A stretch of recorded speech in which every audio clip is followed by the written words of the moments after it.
YCP ఆధ్వర్యంలో విజయవాడలోని doctor BR Ambedkar స్మృతివన శిలాఫలకాన్ని TDP ధ్వంసం చేయడాన్ని నిరసిస్తూ నిడమనూరులో నిరసన కార్యక్రమాన్ని నిర్వహించారు. అంబేద్కర్ ఆలోచన విధానంతోనే మాజీ సీఎం జగన్ రాష్ట్రంలో అభివృద్ధి సంక్షేమ పరిపాలన చేస్తే ప్రస్తుత ముఖ్యమంత్రి నారా చంద్రబాబు నాయుడు ప్రభుత్వం రాజ్యాంగానికి విరుద్ధంగా అంబేద్కర్ విగ్రహాన్ని ధ్వంసం చేయడానికి ప్రయత్నం చేశారని వైసీపీ సీనియర్ నాయకులు శీలం రంగారావు అన్నారు.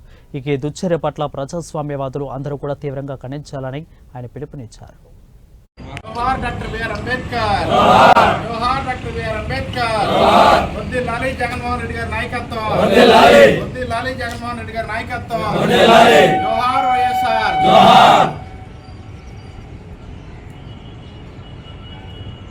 जोहार डॉक्टर बी आर अंबेडकर ఈ రాష్ట్రంలో కూటమి ప్రభుత్వం వచ్చి 60 రోజులు గడుస్తుంది.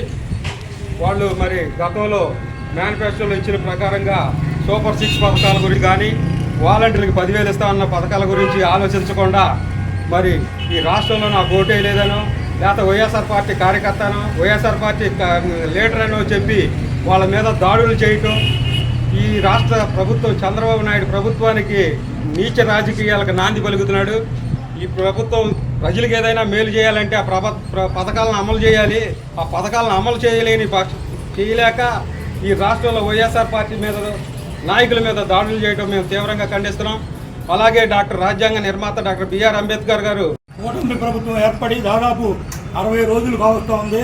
వాడు ప్రభుత్వం ఏర్పడిన దగ్గర నుండి కూడా వైఎస్ఆర్సీపీ కార్యకర్తల్ని, సానుభూతి పరుల్ని, వైసీపీకి ఓట్లేసిన ప్రజల్ని కూడా దారుణంగా హింసిస్తూ అనేక 32 మర్డర్లు చేయడం జరిగింది.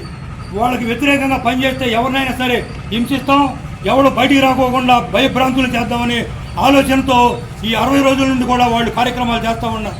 రెడ్ బుక్ అని కాయించి అందులో వాళ్ళకి ఇష్టం లేనటువంటి పేర్లు నమోదు చేసుకొని గ్రామాల్లో కానివ్వండి, రాష్ట్రంలో కానివ్వండి, మండలాల్లో కానివ్వండి చురుకుగా తిరిగేటువంటి కార్యకర్తల్ని, నాయకుల్ని చిత్రహింసలు చేస్తూ ఉండి ఈ ప్రభుత్వాన్ని నడుపుతూ ఉన్నాడంటే